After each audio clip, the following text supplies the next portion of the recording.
چې یخني د حد نه سیوا شي، زکام شي، ټوخي شي، نو موږ به ول داسې پی جوړ کو کنه چې کم شي نه کور کې او مغې نه به جوړیږي او دومره فائدې دي دومره کنه او دومره طاقت نه زیات ډکی کنه.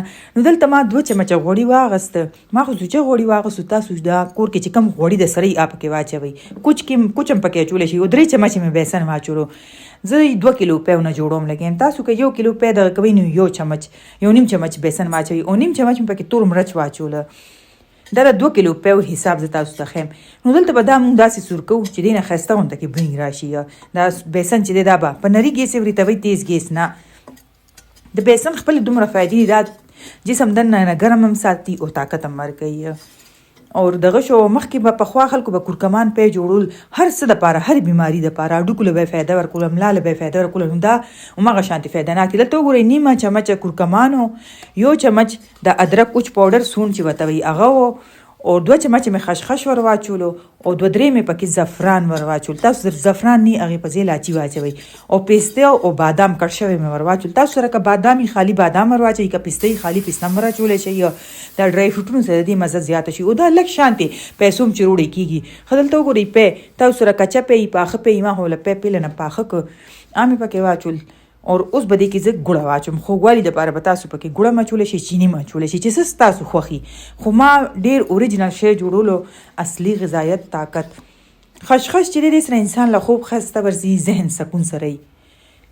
اور سون چې دی هغه هم ګرم دی او د جسم دردونو ته ښه دی. دغه شانتې ادرک، د ادرک سون ته وایي که نه، اوچ ادرک.